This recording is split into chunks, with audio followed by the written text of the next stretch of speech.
है। जब भी हम अपने कर्तव्यों से मुंह मोड़कर दूसरे रास्ते को अपनाने के लिए बढ़े हैं, तभी हम संकट में आए हैं। आज देश की स्थिति क्या है? पूर्व के इतिहास को पढ़ते हुए, ब्राह्मण समाज के त्याग और बलिदान को देखते हुए अगर आप पढ़ेंगे तो उसमें आपको मिल जाएगा आज की स्थिति में क्या है। विदेशी ताकतें तरह तरह के संगठनों को हिंदुस्तान में बढ़ावा दे रही हैं। आक्रमण करने की बात करते हैं कि ब्राह्मणों का बनाया हुआ ये धर्म है, हम इसको नहीं मानते हैं, लेकिन उनसे पूछना चाहते हैं कि क्यों नहीं मानते हैं। आपको शिक्षा में आरक्षण मिल रहा है।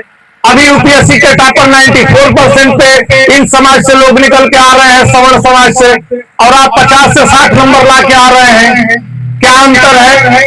दूसरी चीजें आपको बताना चाहेंगे कि मंदिर में तो कोई रोक टोक नहीं है, ना कोई आरक्षण है। आपको कहां से दिक्कत आई है? पूर्व के कालखंड में जो चीजें हुई थी उसका बदला क्या हमसे आप चुकाएंगे? आने वाली पीढ़ी और नस्लें बदल गई। हम भाईचारा का पैगाम लेकर उनके घर पे खाना खा रहे हैं, बैठ के एक दूसरे का सहयोग कर रहे हैं, और हमारे साथ अनावरण करने की बात सोशल मीडिया पे लोग कर रहे हैं। ये छोटी बात नहीं है, इसके पीछे बहुत बड़ी ताकतें लगी हैं जो गलत साहित्य के रूप में उनको अलग अलग विषय, हनुमान जी के बारे में, श्री रामचंद्र जी के बारे में, मूर्तियों को तोड़ना, और इस प्रकार के लोग संसद तक पहुंच जा रहे हैं। तो ये कालखंड ब्राह्मण को जगने और जगाने का है। ब्राह्मण उस कालखंड में, याद करिए, आक्रांताओं ने लोगों को वध करना शुरू किया, काटना शुरू किया, एक हाथ में तलवार, एक हाथ में कुरान, ऐसी चीजें आई, ऐसे समाज का निर्माण किया। डर और भय से व्याप्त समाज का निर्माण हुआ था। उस कालखंड में जब हमारी यहाँ की लाइब्रेरियां, धर्म ग्रंथ सब जला दिए गए, उस कालखंड में ब्राह्मण का तेज, ब्राह्मण की तपस्या, उसकी देन है कि उसने अपने कंठस्थ होकर बड़े बड़े पुराणों को याद रखा, और परिस्थितियां बदली, फिर उसने अपनी कलम चलाई और लिखने का काम किया। हम उनके वंशज हैं, हमारे अंदर वो चीजें हैं, तो हम समाज में धर्म की रक्षा के लिए उसकी व्यवस्था करते हैं, और क्षत्रिय समाज हमारे साथ कंधा से कंधा मिलाकर समाज की सुरक्षा करने का काम करता है। दोनों एक दूसरे के पूरक हैं। तो हमको कम से कम समाज की जो चीजें हैं, समाज की जो बुरी है, आज हिंदू और सनातन दोनों के बीच में अटकी पड़ी है। कुछ लोग, चंद लोग जो ठेकेदार बनते हैं धर्म के, इस प्रकार के बयानबाजी करके हमारे बीच में भी दुराव लाने का काम करते हैं।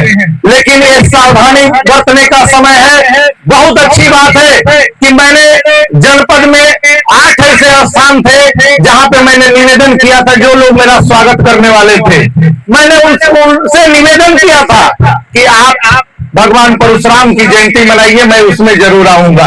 तो 8 स्थानों पे, बैरिया से लेकर और नगरा तक, जिससे संतोष पांडे जी सभासद बैठे हमारे, इन्होंने स्वागत करने के लिए आतुर थे। तमाम हमारे शुभचिंतक, राजकुमार पांडे से लेकर राकेश सिंह से लेकर, और पूरे जनपद में ऐसे हमारे अभिभावक और अनुज लोग थे। लेकिन मैंने कहा कि नहीं, भगवान परशुराम की श्रद्धांजलि वर्तमान कालखंड में जो नए नए प्रकार की आइडियोलॉजी लेकर लोग आ रहे हैं, नई नई चीजों को अंदाज में प्रस्तुत कर रहे हैं, समाज को दिखाकर, ऐसे लोगों को प्रलोभन देकर जो चीजें कर रहे हैं, उस स्थिति में हमको भी ऐसे अपने मनीषी को, ऐसे अपने ऋषि को, ऐसे ऋषि मुनि को, जिसने कृष्ण से लेकर और भगवान राम को भी इनके शिष्यों ने शिक्षा दीक्षा दी, तो हमारी ऐसे लोगों की विरासत जब हमारे पास है, तो हम जाकर इस कालखंड में जो परिस्थितियां हैं, सत्ता को पाने के लिए राजनीतिक दलों का चरित्र, मजबूरी बस एक अलग होता है, हम सब भी उस फोटो में और चेहरे में दिखते हैं। लेकिन हम दूसरे के यहाँ शोभा यात्रा की शोभा बढ़ा रहे हैं। लेकिन हम जब इतनी बड़ी विरासत, जहां धर्म और न्याय की बात होती है, समय पे फरसा उठाने की बात होती है, ऐसा हमारा इतिहास है, तो हम अपने इतिहास को पढ़ें और उस पर कायम रहें और उसी पद चिन्हों में चलते का संकल्प लें। अगर हम सब अपने आने वाली पीढ़ी को, जिस प्रकार आप सब अपने नौनिहाल को, जो बच्चे अभी 10 साल से कम उम्र के हैं, आयोजन समिति के बच्चे जो 10 से 20 के बीच में हैं, अभिभावक स्वरूप लोग यहाँ पे 60 साल की अवस्था के बीच के बैठे हैं,